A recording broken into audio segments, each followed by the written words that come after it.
Hai Moduers, balik lagi bersama saya Gaby Suhartanto selaku Investment Connoisseur di Moduit. Dan hari ini kita ada kedatangan Pak Rudianto dari Panin Asset Management.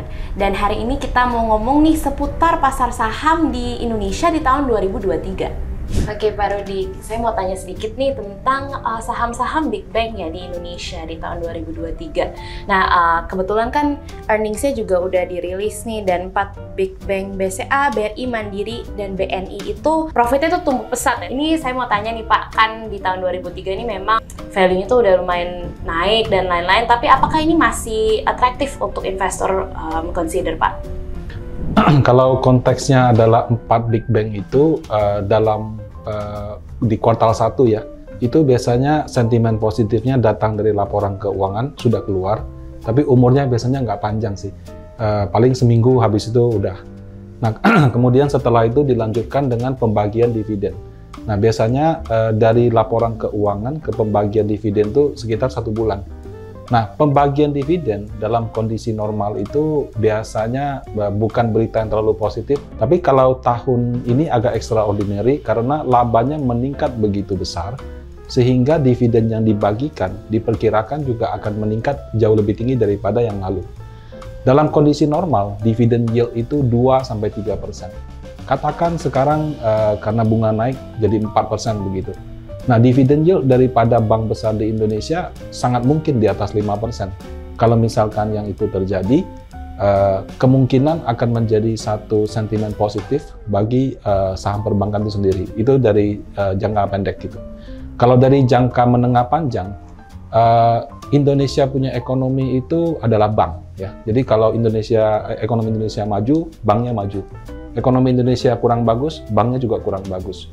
Nah, dengan pembukaan PPKM yang sudah tidak wajib lagi, kemudian kita lihat global juga turis China juga sudah boleh jalan-jalan. Perang Rusia-Ukraina masih berlanjut, tapi kayaknya harga komoditas sudah turun, jadi sudah berangsur-angsur kembali normal. Nah, kalau misalnya ekonomi Indonesia maju karena situasi seperti itu, maka perbankan juga akan maju. Nah, itu yang saya lihat harusnya dalam jangka menengah panjang, perbankan di Indonesia itu masih layak investasi. Perihal kalau valuasi harganya bergejolak, ya itu normal lah. Dalam kondisi biasa juga harganya akan naik turun. Tapi jangka panjang harusnya masih bagus. Oke Pak Rudi, sekarang aku mau tanya nih terkait dengan produk ya, reksadana saham Panin Dana Teladan. Kalau kita lihat nih di Fund Fact per Januari 2023, kinerja 1 tahunnya itu sudah mencapai 25,88%. Apakah di tahun ini masih akan mengimplementasikan strategi tersebut atau seperti apa Pak? Oke, jadi Panin Dana Teladan itu adalah salah satu reksadana saham Panin yang mengkombinasikan pendekatan value dan pendekatan growth. Jadi ada yang cari perusahaan yang valuasinya masih murah, dia tunggu dengan sabar. Ada juga yang dia itu mengikuti news gitu ya. Nah, dalam strategi mengelola, fund manager yang sekarang mengelola ini, dia biasanya fokus pada apakah ada emiten yang nanti akan ada kejutan di laporan keuangannya. Jadi misalnya ada earning surprise atau earning yang diperkirakan di atas ekspektasi market, sebelum sahamnya naik kami sudah beli dulu. Nah, jadi pendekatannya seperti itu.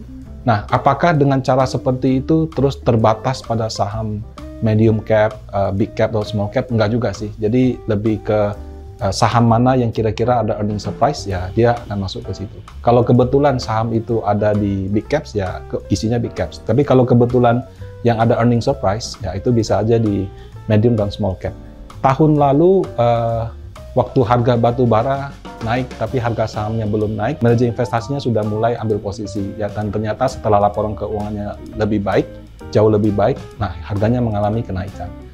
Nah, tahun ini kalau kita lihat portfolionya itu juga telah mengalami perubahan ya, di mana kalau kita perhatikan saham-saham energi itu berkurang signifikan dibandingkan tahun lalu karena memang harganya sudah naik ya, dan kemudian kami juga melakukan diversifikasi ke beberapa sektor lain, misalnya seperti masuk ke sektor semen.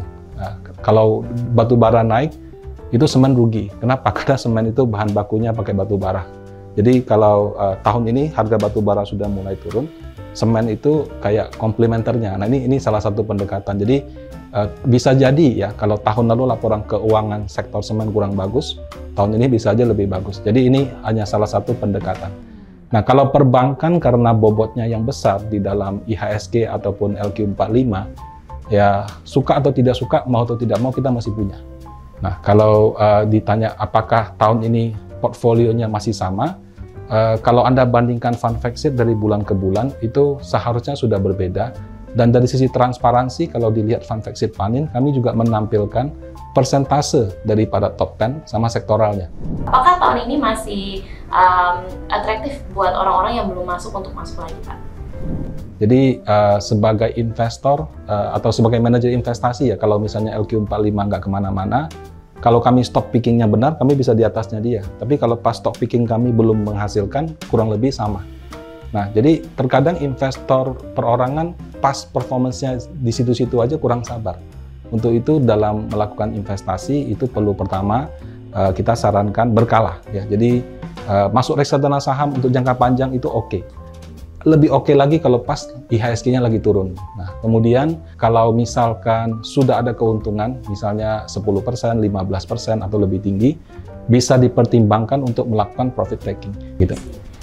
Tadi Bapak juga mention tentang berkala ya kalau investasi. Nah mungkin ada juga orang-orang yang sudah pegang reksadana Panin dan Teladan ini. Nah kalau untuk average up nih, itu masih ada potensi peluang atau gimana Pak?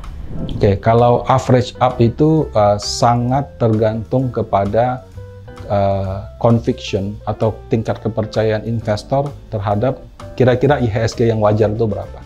2023 perkiraan IHSG yang wajar versi Panin Aset 7.800 sampai 8.200. Kalau tidak ada hal seperti GoTo lagi, ya mudah-mudahan tahun 2023 ini IHSG bisa ke level itu.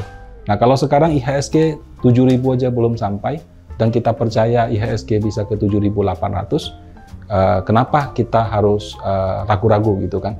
Nah, cuman memang karena volatilitas yang begitu tinggi, yang jadi masalah kalau orang sekaligus banyak, tahu-tahu indeks turun 5%, itu dia sudah nyerah duluan di depan. Makanya walaupun view-nya bagus, tetap masuknya perlu secara bertahap. Baik, terima kasih banyak Pak Rudi atas penjelasannya yang sangat insightful. Dan untuk modulers yang tertarik dengan reksadana Panin dan Teladan, bisa langsung menghubungi Wealth Advisor Moduit atau juga langsung beli di aplikasi Moduit. Kalau konten ini bermanfaat buat kalian, jangan lupa buat like, comment, and subscribe. See you next time, modulers!